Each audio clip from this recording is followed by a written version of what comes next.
नमस्कार मित्रों, S2 adviser में आपका एक बार फिर से स्वागत है। एक मित्र हैं हरपाल जी, पठानकोट से। वो लिखते हैं उनके जीवन में दुख ही दुख भरे हैं।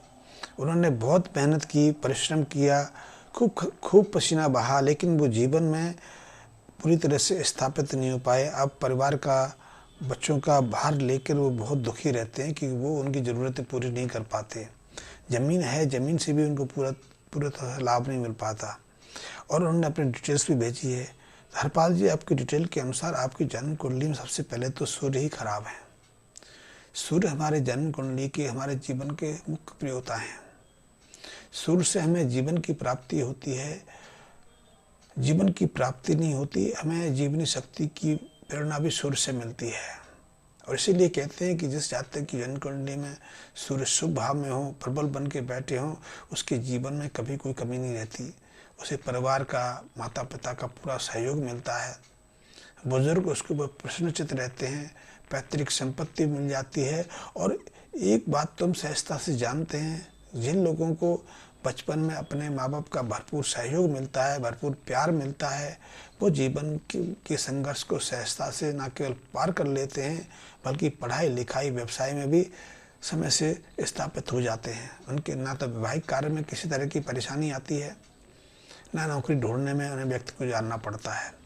सूर्य हमारे आत्मबल को बढ़ाने वाले हैं, हमारी प्रतिष्ठा, महत्वाकांक्षा को शीर्ष स्थान देने वाले हैं।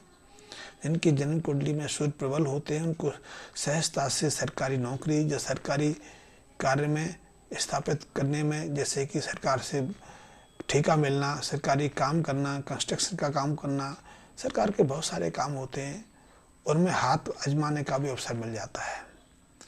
सूर्य हमारे तपोबल को बढ़ाते हैं, हमारे बौद्धिक ज्ञान को बढ़ाते हैं, हमारी संपन्नता को भी बढ़ाते हैं। सूर्य एक तरह से जन्म कुंडली के प्राण है। लेकिन इसके विपरीत भी एक स्थिति बनती है कि यदि जन्म कुंडली में सूर्य खराब हो या सूर्य पापी ग्रहों के साथ बैठे हों, अशुभ भाव में बैठ के जन्म कुंडली को अशोभित कर रहे हों, दूषित कर रहे हों, तो यही सूर्य अपना विपरीत प्रभाव, अपने अनुकूल हानिकारक प्रभाव देने में पीछे नहीं रहते। ऐसे में हमारे स्वास्थ्य पर प्रभाव पड़ता है, हमारे मान सम्मान को ठेस पहुंचती है, हम पूरी तरह से शिक्षा को ग्रहण नहीं कर पाते, हमें पिताजी का सहयोग नहीं मिलता, हमें बुजुर्गों का आशीर्वाद नहीं मिलता, हम अपनी बुद्धि का भी पूरी तरह से सदुपयोग नहीं कर पाते। यदि किसी जातक की कुंडली में सूर्य अशुभ बन के बैठे हैं, तो उसकी जिंदगी दुख दर्द से भरी रह जाती, जैसे कि आपके साथ में है। जीवन में ऐसा व्यक्ति करना तो बहुत चाहता है, क्योंकि उसके पास बुद्धि बहुत अच्छी होती है, लेकिन वो कर नहीं पाता। और जब करता है तो समय निकल चुका होता है, उसका परिणाम उसको पूरी तरह से नहीं मिल पाता। ऐसी प्रतिकूल स्थितियों का सामना अशुभ सूर्य वाले जातकों को बार बार भोगना पड़ता है। यहाँ तक देखा गया है कि जिनकी जन्म कुंडली में सूर्य अशुभ बन के अशुभ ग्रहों के साथ अशुभ भाव में बैठ जाते हैं, तो ऐसे व्यक्तियों की आशा तो बहुत रहती है, लगता है कि अब उनका काम हो गया, अब उन्होंने एक मुसीबत को जीत लिया। लेकिन जैसे ही उसके नज़दीक पहुंचते हैं, उनको लगता है कि बस अब होने वाला है, उस समय वो क्षण उनके हाथ से निकल जाता है। और उसको कहते हैं कि ऐसे जातक एक तरह से कपोल कल्पना या फिर मृग मरीचिका की झलक से जीते रहते हैं। तो ऐसे लोगों को जब तक अपने जीवन में स्थिरता प्राप्त नहीं होती, जब तक कि वो सूर्य को शुभ बनाने वाले उपायों ना कर लें। उपाय तो बहुत सारे हैं, जन्म कुंडली के बहुत सारे विधान हैं। सूर्य को प्रबलता देने के लिए, सूर्य को शुभ प्रभाव देने के लिए कई तरह के उपाय बताए गए हैं, कई तरह कर्मकांड बताए गए हैं, मंत्र हवन अनुष्ठान करने के लिए कहा गया है, महंगे महंगे रत्न धारण करने के कहा गया है। लेकिन मैं इन सब पर थोड़ा ध्यान कम देता हूँ।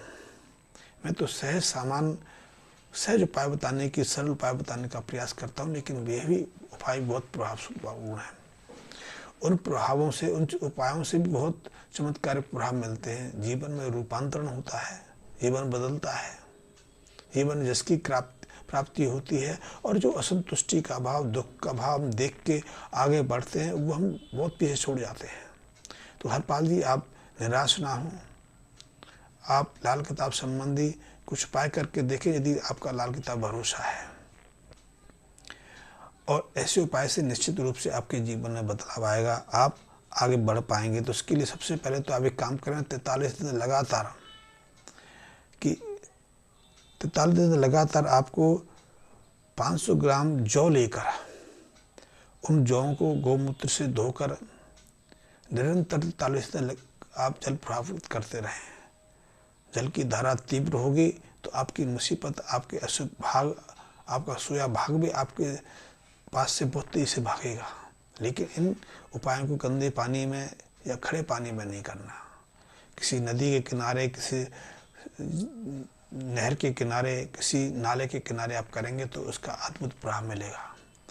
तो एक तो आपने 500 ग्राम जौ को गौमूत्र में धोकर जल प्रभावित करना है। दूसरा, इसी के साथ एक उपाय और भी करना है कि 500 ग्राम जौ लेकर उसे गौमूत्र से धोएं, सुखाएं, फिर उसको लाल कपड़े में लपेट कर अपने घर, जो अंधकार कोठरी होती है, अब तो वैसे कोठरी होती नहीं, क्योंकि पहले तो हर घर में एक स्टोर रूम होता था जिसे हम अंधेरी कोठरी कहते थे, क्योंकि उसमें लाइट की, प्रकाश की ज़्यादा व्यवस्था होती नहीं थी। घर के अंतिम किनारे पर ये कोठरी रहती थी, भंडार घर का काम करती थी।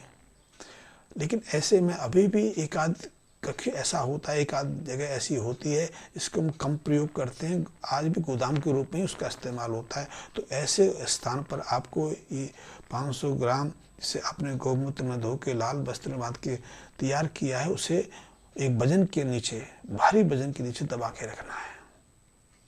इससे सूर्य की अशुभता दूर होगी, आपके भाग्य में प्रबलता आएगी, भाग्य में बदलाव आएगा। तो आप एक उपाय तो ये करके देखिए, इस उपाय से आपके जीवन में बहुत कुछ बदलाव आएगा।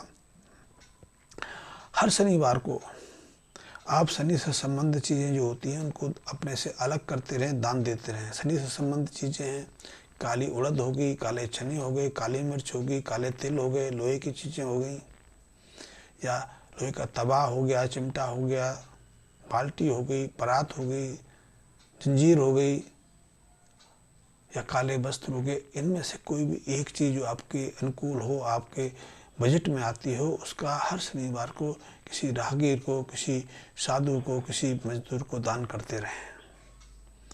इससे आपके जीवन से शनि की अशुभता दूर होगी और सूर्य के प्रभाव बढ़ेंगे।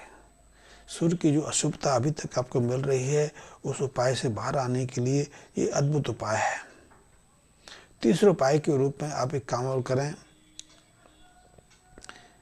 कि आप नियमित रूप से प्रातःकाल जब आप स्नान कर लें तो सूर्य को अर्घ करना देना ना छोड़ें।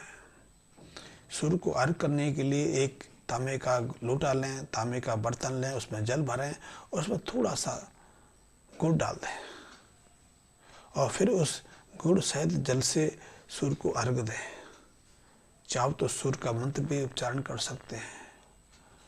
यदि सूर्य का मंत्र भी नहीं आता है तो गायत्री मंत्र का जाप कर सकते हैं, या फिर सहज एक प्रार्थना के रूप में, आत्म अनुभूति के रूप में सूर्य को अर्घ देते हुए मनो मन सूर्य से प्रार्थना करें कि वो आप पर अपनी दृष्टि को सकारात्मक रूप दें, आपको आशीर्वाद स्वरूप आपको दिन कल्याण करें। मात्र इन उपायों से, वैसे लाल किताब में तो और बहुत कुछ है, लेकिन इन मात्र 3-4 उपायों से आपके जीवन में परिवर्तन होगा। आप अभी तक जो कष्ट भुगते रहे, उन कष्टों से मुक्ति मिलने के छोटे सुगम उपाय हैं। आप करके देखिए, निश्चित रूप से आपको लाभ होगा, आपके भाग्य में जागृति होगी और आप पुराने दुख को, पुरानी स्मृति को भूल जाएंगे।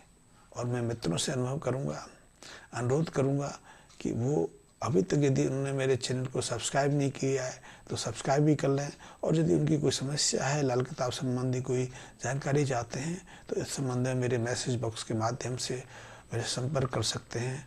धन्यवाद मित्रों।